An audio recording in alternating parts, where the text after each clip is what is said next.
Alright, today I wanted to do a video on why planets spin. And so the first planet we're going to look at is a planet that does not spin. This is Mercury. Mercury takes a year and a half for it to make one revolution. And why is that? What causes a planet to turn? Well, Mercury has no atmosphere and it has no magnetic field.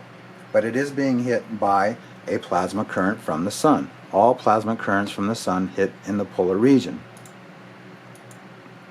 Here we can see, we're going to look at the plasma effect on the planet, and on Earth we see that as the aurora, but on a planet that's very close to the Sun, Mercury is only 28 million miles away, we actually see the arcing, and it's discolored the surface of Mercury. Now notice that the craters on Mercury are deeper and bigger at the pole. Why is that? Why do we have more cratering at the poles of planets than we do on the ecliptic plane when supposedly planets form from disk?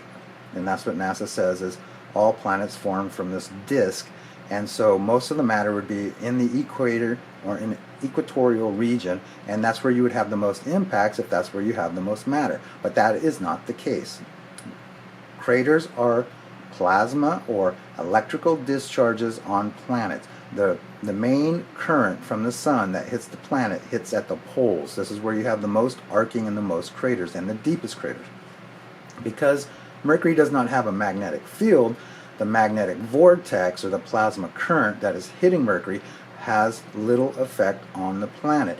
It is spinning the dust, it is spinning the mountains. You can see kind of a vortex formation coming out, but it has little effect on the revolution of the planet. Now we can look at this is Mercury again. This is the South Pole, and here we can actually see plasma. Now, is this an aurora or is this actually plasma arcing?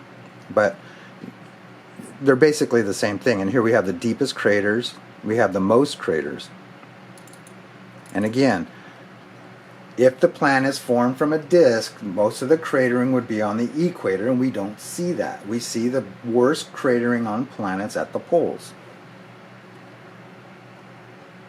Now, Mercury is very similar to the Moon. The Moon has no magnetic field. The Moon is almost about the same size as Mercury, a little bit smaller. And what do we see here? The same thing. We see a vortex on the surface of the Moon. We see the most cratering at the pole of the Moon. So as the plasma arcing is melting the rocks and twisting them, you get this vortex kind of effect. We can look a little closer. It's easy to see the vortex on the Moon when you look from far away, but if we look closer, we can see that the impact craters, supposedly, are the deepest and the biggest at the poles, and it's actually from plasma arcing, not impacts.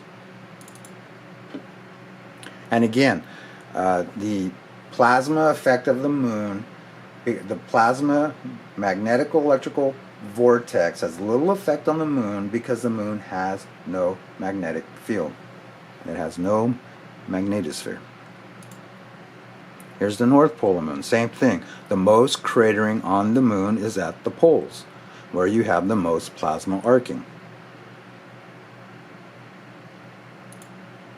Now we can look at Mars. The polar caps of Mars form every year. And what do we have? What do we see? We see the same vortex effect, this spinning. Mars does have a magnetic field that's extremely weak, but it does have one. It's a very small planet, but it is turning, and the revolution of Mars is 1 hour longer than the Earth day. It has nothing to do with the distance from the Sun. It has a fact, it's a weaker magnetic field. And this is the South Pole of Mars. We'll look at the North Pole of Mars. Same thing, same exact thing, a vortex. It's very obvious to see. Why am I the only person who can see this? Let's look at the weather on Mars with the dust clouds. What do you see? A vortex. It's being spun. The plasma vortex is spinning the planet. That's what drives the rotation of a planet. Here we have Venus. Venus is a new planet. Why do I say that? It's 800 degrees. All the outer big gas giant planets were stars at one time. Brown dwarfs, red dwarfs, whatever you want to call them. Venus is a CME. It's a ejection of a planet or a star. When it enters the orbit of the sun, it has to lose energy and it ejects matter. That matter that it was ejected by Saturn when it entered the solar orbit became Venus. So Venus is 800 degrees. It's very hot. You can't have a magnetic field at 800 degrees. It's too hot. Maybe when it cools off, it might form one. But right now, it's a very young planet. And so we see the current, the polar current that's hitting Venus is extremely strong. There's a huge reaction going on between the sun and Venus right now. But Venus is rotating very slowly because, again, the magnetic plasma vortex has little effect on a planet if it has no magnetic field, and you cannot have a magnetic field on a planet that's 800 degrees.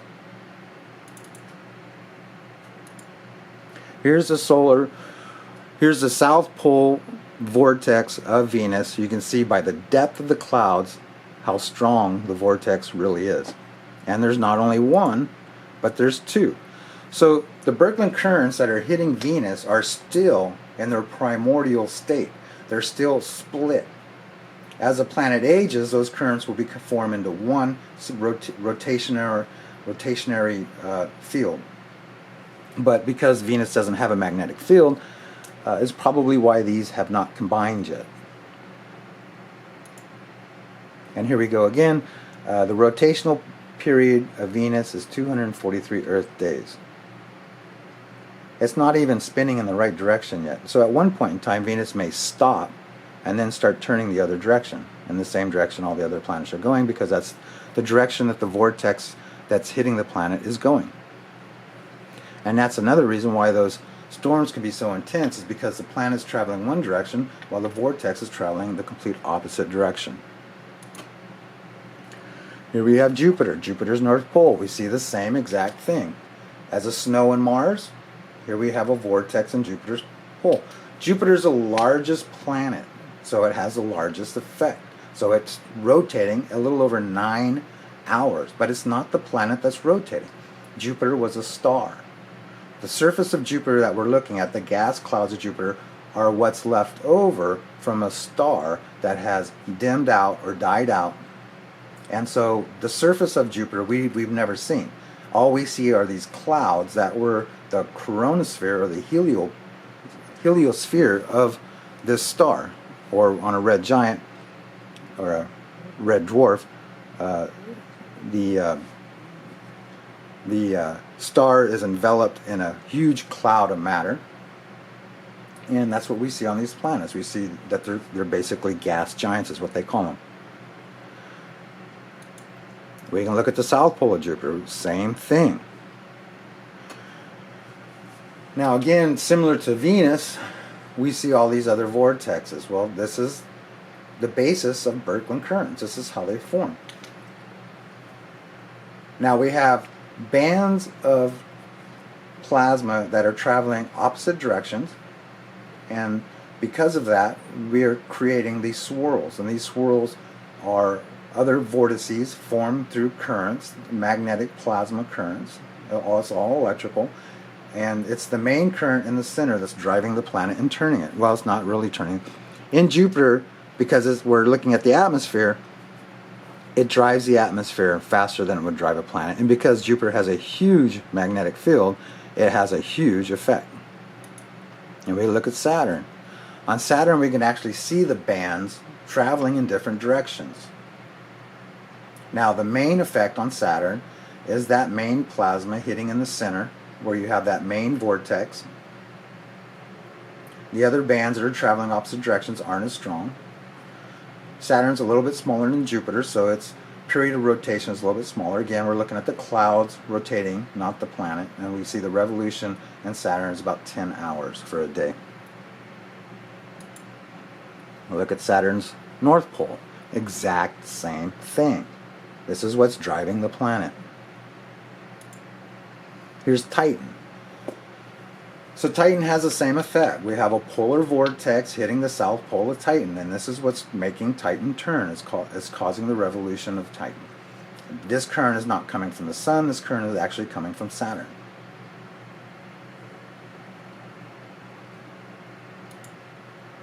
Again, another picture of Saturn. Now we have Uranus and Neptune, and we can see we don't have any very well defined pictures of these two planets, but we can see the polar caps, and it's the same thing that's going on. Now the thing is, Neptune supposedly tilted 28 degrees, which is very sharp, and Uranus is supposedly tilted 90 degrees, but I don't see that. In this picture, what I see is they're tilted about the same, with Uranus being a little bit more. And why is that? Well, these planets are over 1 billion miles out from the sun. And when you get that far out from the sun, the current from the sun is more straight and more flat. And so it's going to pull the poles of the planet. Was Uranus hit by multiple objects? No, not really. And what would happen if an object flew into Uranus or Neptune? It's a gas cloud. What's it going to hit? It's not going to hit much. This is the revolutionary periods of the planets with some other information here, and we can see no magnetic field, no magnetic field, magnetic fields. And you see the effect. If a planet has a magnetic field, the magnetic vortex from the sun spins the planet. If the planet does not have a magnetic field, there is no reaction.